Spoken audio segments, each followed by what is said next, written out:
बेटा पिछले वीडियो में हम लोगों ने अम्ल की परिभाषा को पढ़ा था।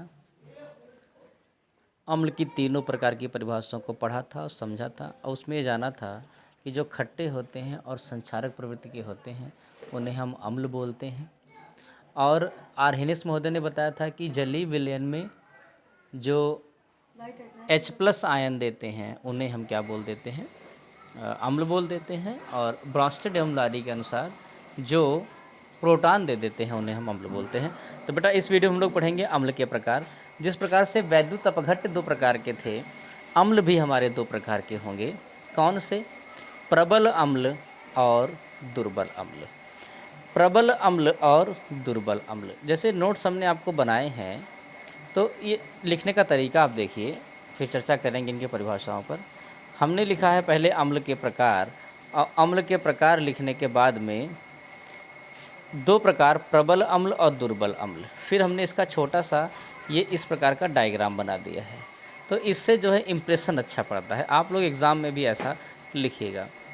हालांकि जब आपके एग्ज़ाम्स आएंगे तब हम आपको एक वीडियो स्पेशल बना के देंगे कि हम लोग थ्योरी या जो मैथ या साइंस के पेपर में लिखने का तरीका आपको समझाएंगे। फ़िलहाल आप इस प्रकार के डायग्राम्स का प्रयोग करके अच्छे ढंग से अपने नोट्स को बना सकते हैं और ऐसे एग्ज़ाम में ऐसे लिख भी सकते हैं। तो बात करते हैं हम लोग प्रबल अम्ल की।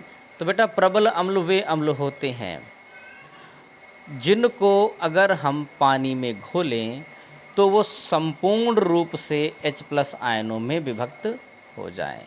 सेम परिभाषा जैसी वैद्युत अपघट्य की थी। वैद्युत अपघट्य में विद्युत धारा प्रवाहित करने पर वो अपने आयनों में पूर्ण रूप से टूट जाते हैं, तो प्रबल वैद्युत अपघट्य कहलाते हैं। यहाँ पर प्रबल अम्ल की बात है।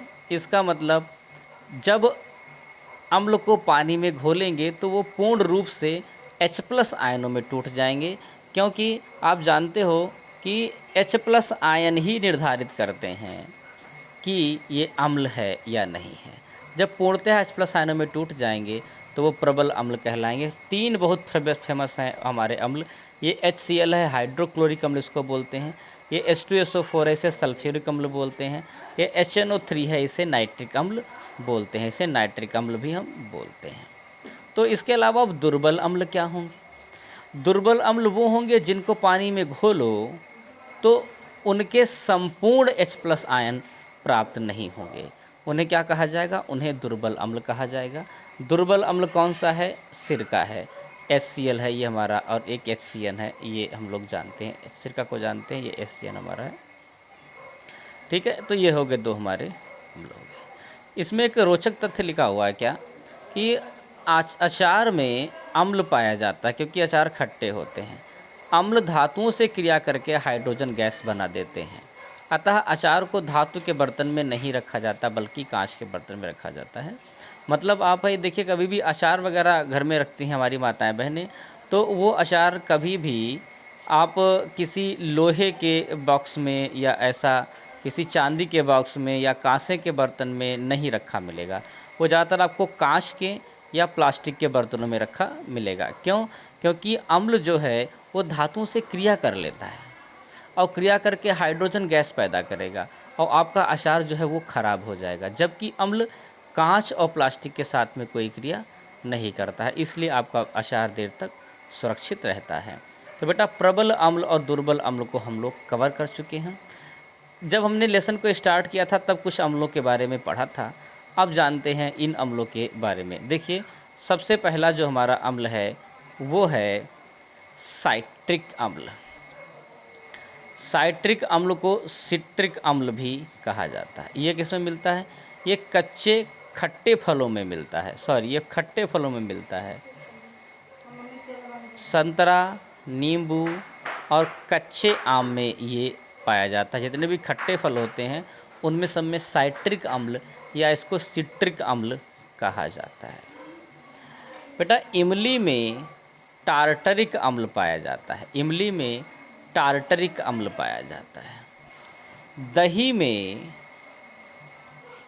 दही में आपका लैक्टिक अम्ल पाया जाता है। एक बात ध्यान रखिए, जहाँ कहीं भी लैक्ट शब्द आ जाए आप इस समझ लेना कि वो आपका दूध या दही से संबंधित है। जहाँ कहीं भी लैक्ट शब्द आ जाए आप समझ लेना वो दूध या दही से संबंधित है।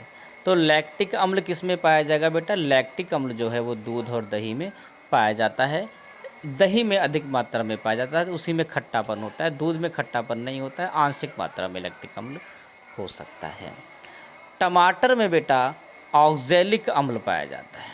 टमाटर में ऑक्जेलिक अम्ल पाया जाता है। चींटी के डंक, जब चींटी काटती है तो आपके खुजली सी बहुत तेज़ होती है। वो खुजली जो होती है वो उसके डंक के द्वारा निकाले गए फार्मिक अम्ल की वजह से होती है।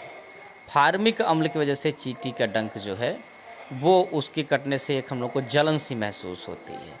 फार्मिक अम्ल का IUPAC जो नाम है वो मेथेनोइक अम्ल है।